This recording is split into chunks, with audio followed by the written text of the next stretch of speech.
Hello everyone. Today I am going to talk on a very special topic, that is New Education Policy 2020. I don't know if anyone of you knows about it or not. This policy was introduced to be implemented in 2023 and 24 session for the first time. And मैं आपको बता दूं कि कर्नाटका एक पहला state है जो इस न्यू एजुकेशन पॉलिसी 2020 को अपने करिकुलम में 2023 और 2024 में इंट्रोड्यूस करेगी। तो बेसिकली आप जो भी लोग इस वीडियो को देख रहे हैं, मैं ये समझता हूँ कि वो ऑलमोस्ट 15 या 20 साल से ऊपर आई गेस उनका एज ग्रुप होगा और वो बेसिकली एडल्टहुड में होंगे। तो इस वीडियो को जो आप देख रहे हैं, तो मैं ये मान करके चलता हूँ कि आप लोग अपना 12th कंप्लीट कर लिए होंगे और मे बी कुछ लोग आप में से ऐसे होंगे जो अपने ग्रेजुएशन में होंगे। And it may also happen that some of you must be doing some masters degree और maybe you must be doing some PhD degrees as well. तो आप लोगों ने एजुकेशन सिस्टम को ट्रेडिशनल मेथड में देखा है, बट क्या आप ये फील करते हैं कि आज के डेट में जो एजुकेशन हमें पिछले हिसाब से जो मिल रही है वो क्या कॉप अप कर पा रही है आज के ह्यूमन और एनवायरनमेंट के इंटरेक्शन के बीच में? तो उसी टॉपिक पे मैं बेसिकली आज बात करूंगा आपसे।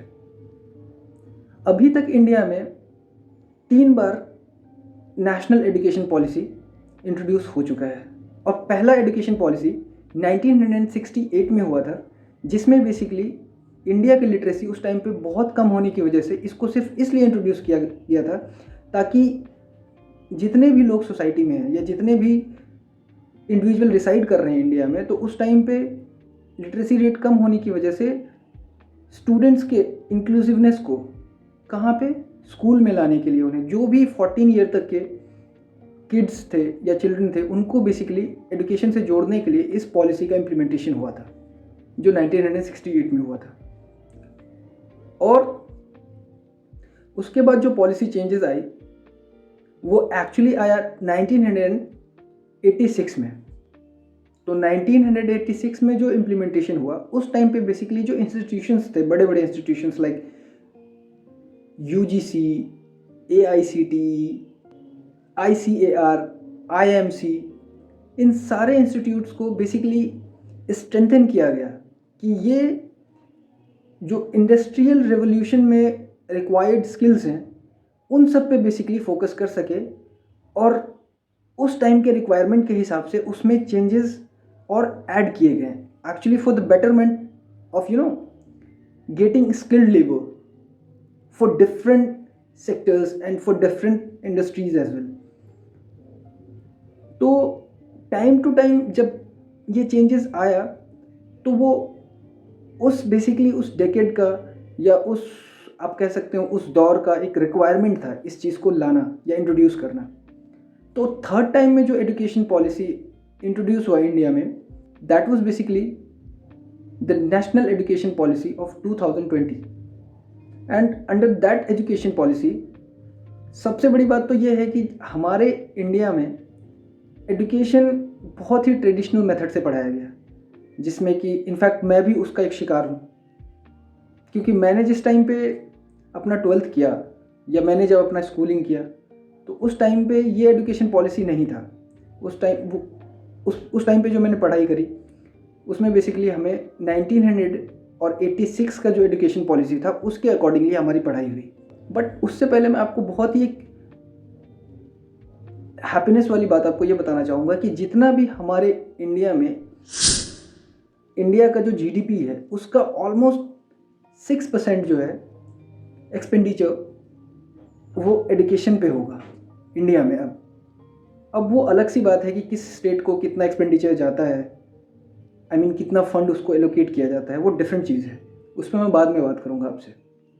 बट जो पहले एक बजट होता था, सेंट्रल बजट होता था एजुकेशन का, बेसिकली वो किसी भी लाइक हमारे इंडिया की जब हम बात करें तो हमारे इंडिया में जितना भी GDP है उसके 3% का बजट सेंट्रल गवर्नमेंट ने सेट करके रखा हुआ था कि 3% जो भी GDP होगा उसका सिर्फ 3% जो है हम एजुकेशन पे खर्च करेंगे। बट अब इसको बढ़ा करके 6% कर दिया गया है। कहावत है कि किसी भी कंट्री को अगर लिटरली ओवरऑल ग्रोथ चाहिए आने वाले टाइम में या इन फ्यूचर में, तो they have to actually focus on the education system of the country. And if they are not doing so, they are definitely pushing their youth or pushing their future generation into, you can say it, they are pushing it in well, कुएं में गिरा रहे हैं उसको या खाई में गिरा रहे हैं उसको. जब तक उसको एजुकेशन अच्छी नहीं मिलेगी, they will never know how to grow in life. और जितना ये आसान हमें मालूम पड़ रहा है, एक्चुअली में ये उतना आसान है नहीं इस चीज़ को इम्प्लीमेंट कर पाना. क्योंकि अक्सर ऐसा हुआ है कि जब भी चेंजेस की बात की गई है, हम इंडियंस इतने कंफर्टेबल होते हैं अपने जोन में कि हमारे लिए चेंजेस को एक्सेप्ट करना बहुत मुश्किल हो जाता है. यही रीज़न है कि आज तक कि हमारे पास इंडिया में इतनी population, one of the world's largest population होने के बाद भी हम बहुत सारी चीज़ों में अभी बहुत पीछे हैं. Just because we don't want to change ourselves, we don't want to get ourselves out of the comfort zone. That is the main reason. First of all, I am very much happy about this new education policy, जिसमें कि कुछ ऐसी चीज़ों को introduce किया गया है जो कि लिटरली अभी हमारे इंडिया को इसकी बहुत ज़रूरत है. तो बेसिकली मैं स्टार्ट करूँगा कुछ पॉजिटिव पॉइंट्स के साथ में जो न्यू एजुकेशन पॉलिसी 2020 में एक्चुअली इंट्रोड्यूस किया गया है. जिसमें सबसे पहला है कि कैटेगरीज जो थी एक्चुअली उसको रिमूव किया गया है. सब कोई को पता है कि इंडिया में बेसिकली 10th के बाद ऐसा होता था कि स्टूडेंट को स्ट्रीम चूज़ करना होता था. जैसे पहला साइंस है, फिर कॉमर्स है, फिर आर्ट्स है. तो उसके कैटेगरी को एक्चुअली हटाया गया है. मुझे ये बहुत ही प्रोग्रेसिव स्टेप लगा एक्चुअली में. ये एक बहुत ही इम्पॉर्टेंट डिसीजन है जिस पे गवर्नमेंट ने एक काफ़ी अच्छा स्टैंड लिया है. इस कैटेगराइजेशन रिमूवल की वजह से स्टूडेंट्स के पास में अब ऑप्शंस अवेलेबल होंगे. और वो ऑप्शंस हैं कि साइंस वाले का अगर इंटरेस्ट आर्ट्स के सब्जेक्ट्स में है, या आर्ट्स वाले का इंटरेस्ट साइंस के कुछ सब्जेक्ट्स में है, या आर्ट्स या साइंस वालों का अगर कॉमर्स के किसी सब्जेक्ट में इंटरेस्ट है, तो ये बहुत इजीली अब उस चीज़ को चूज़ कर सकेंगे. इसमें प्रॉब्लम एक्चुअली था क्या पहले, कि पहले जो साइंस के स्टूडेंट होते थे वो बेसिकली एक स्टेट लाइन में कुछ सब्जेक्ट्स को चूज़ करते थे. उसी तरह अकाउंट्स वाले थे जो वो कुछ सब्जेक्ट्स को चूज़ कर सकते थे. उसी तरह आर्ट्स वाले थे. बट इसके रिमूवल की वजह से जो स्टूडेंट्स साइंस के साथ में फॉर एग्जांपल अकाउंटेंसी पढ़ना चाहते हैं या इकोनॉमिक्स पढ़ना चाहते हैं, तो वो अब बहुत इजीली बायोलॉजी के साथ में वो अकाउंटेंसी या इकोनॉमिक्स जो भी वो पढ़ना चाहें वो ऐड कर सकते हैं. अक्सर होता ये था, और इसमें सबसे प्रॉब्लमेटिक वाली बात ये भी थी कि पेरेंट्स का परसेप्शन बहुत मायने रखता था इसमें. वो किस सेंस में कि अगर जैसे कोई स्टूडेंट है वो बेसिकली आर्ट्स पढ़ना चाह रहा है, but out of parents pressure वो साइंस को चूज़ कर रहा है, तो यहाँ पे क्या होगा कि अब कोई स्टूडेंट जो साइंस में एक स्पेसिफिक सब्जेक्ट को पढ़ना चाहता है, फॉर एग्जांपल एक अगर उसको ऑर्गेनिक केमिस्ट्री बहुत अच्छी लगती है, उसने ऑर्गेनिक केमिस्ट्री चूज़ करा, उसके साथ में वो आर्ट्स का सब्जेक्ट, अब फिलॉसफी उसको पसंद है या हिस्ट्री उसे पसंद है या कोई एक लिटरेचर सब्जेक्ट उसे पसंद है, तो वो उस चीज़ को चूज़ कर सकता है. इसमें मैं सबसे पहले तो अपना एग्जांपल लेना चाहूँगा कि जैसे मैंने जामिया से पढ़ाई करी, तो उस टाइम पे जब मैंने 10th का एग्ज़ाम दिया, 10th का एग्ज़ाम देने के बाद 11th में मुझे साइंस अपने आप एलोकेट हो गया. मतलब मुझे साइंस मिल गया. साइंस में भी बेसिकली मेरे जो मार्क्स आए थे मुझे उस बेसिस पे बायोलॉजी मिला. तो बट मैं ये सोच रहा था उस टाइम पे कि मैं बायोलॉजी के साथ में ना मुझे लिटरेचर पढ़ना था. एक्चुअली मैं हिस्ट्री, ज्योग्राफी, इन सभी चीज़ों में काफ़ी इंटरेस्टेड रहा हूँ शुरू से. तो मैं बेसिकली उन चीज़ों को पढ़ना चाहता था. But out of peer pressure मुझे ऐसी फीलिंग आई कि अगर मैं आर्ट्स चूज़ कर लेता हूँ तो मतलब एक नेगेटिव इमेज मेरी क्रिएट हो जाएगी, मतलब अपनों के नज़र में, सोसाइटी की नज़र में. तो मैंने चूज़ किया कॉमर्स उस टाइम पे, जबकि मैं साइंस रखना चाह रहा था, मैं बायोलॉजी रखना चाह रहा था, लेकिन बायोलॉजी के साथ में मैं अकाउंटेंसी भी रखना चाह रहा था और साथ में हिस्ट्री, ज्योग्राफी भी पढ़ना चाह रहा था. तो ये जो फ्लेक्सिबिलिटी मिली है ना, ये समझ लो एक बहुत ही गोल्डन अपॉर्चुनिटी है जो बेसिकली न्यू एजुकेशन पॉलिसी 2020 में इंट्रोड्यूस किया गया है. अब आप लोगों को ना बेसिकली इस पॉइंट पे कॉन्सेंट्रेट करने की जरूरत है। जो पुराना एजुकेशन सिस्टम था उसमें बेसिकली 6 साल से लेकर के 16 साल तक के बच्चे 10th क्लास पास करते थे और फिर 16 से 18 के बीच में वो 11th 12th कंप्लीट करते थे। बट अब जो न्यू एजुकेशन पॉलिसी में जो सबसे पॉजिटिव पॉइंट है ना वो जो है स्ट्रक्चर बनाया गया है, बेसिकली एकेडमिक स्ट्रक्चर। इसको बेसिकली 4 डिविजन्स का किया गया है। शुरू में 5 साल, फिर 3 साल, फिर 3 साल, फिर 4 साल। तो शुरू के 5 साल में जो शुरू के 3 साल होंगे ना उसमें बेसिकली बच्चे पढ़ेंगे आपके आंगनबाड़ी में जा कर के। फिर जो 2 साल है उसमें आपका फर्स्ट और सेकंड क्लास कंप्लीट करेंगे। इसको फाउंडेशन कहा जाएगा। दूसरे नंबर पे आ जाता है प्रिपरेटरी, जिसमें वो 3rd क्लास, 4th क्लास और 5th क्लास को पढ़ेंगे। तीसरे नंबर पे आता है मिडिल क्लास, फिर जिसमें कि वो 6th class, 7th class, 8th class पढ़ेंगे। लास्ट लेवल पे सेकेंडरी आ जाता है। तो सेकेंडरी में वो बेसिकली क्या करेंगे, अपना 9th 10th 11th 12th करेंगे। तो इस चीज़ को बहुत ज़्यादा ईजी बना दिया गया है स्ट्रक्चर में ला करके। उसके साथ साथ सबसे ज़्यादा इंपॉर्टेंट चीज़ तो मुझे ये चीज़ पसंद आई इसमें कि इस एजुकेशन पॉलिसी में वोकेशनल ट्रेनिंग को ना बहुत ही एक इम्पॉर्टेंट पार्ट बनाया गया है करिकुलम का। वोकेशनल ट्रेनिंग में बेसिकली बच्चों को गार्डनिंग करना सिखाया जाएगा, कारपेंट्री करना सिखाया जाएगा, पेंट करना सिखाया जाएगा, जो बेसिकली एक छोटे छोटे हॉबीज़ होते हैं जिनको हमारे मतलब आज के डेट में जब हम इन सारे जॉब्स को देखते हैं बहुत ही मीनियल जॉब्स माना जाता है। और जो लोग ये काम को कर रहे होते हैं हम लोग उनको बहुत ही छोटी नज़रों से देखते हैं, जो कि बेसिकली बाहर के जो भी एजुकेशन सिस्टम है, जितनी भी कंट्रीज बाहर में हैं, वहाँ पे कोई भी जो इस टाइप के काम करते हैं उनको भी उतनी ही रिस्पेक्ट है। तो ये गवर्नमेंट की एक बहुत ही मेजर स्टेप है। बेसिकली ये गवर्नमेंट जो इस स्टेप को ली है ये बहुत ही इंपॉर्टेंट स्टेप था इस एजुकेशन सिस्टम में इंट्रोड्यूस करना। चौथा जो सबसे इंपॉर्टेंट पॉइंट है इस एजुकेशन पॉलिसी में वो है critical thinking. Because when a student actually think in critical manner they know how to evaluate the things they are not aware of। तो इसमें क्या होता है ना कि सबसे बड़ी चीज़ ये है कि पहले क्या होता था कि रिपोर्ट कार्ड मिलती थी।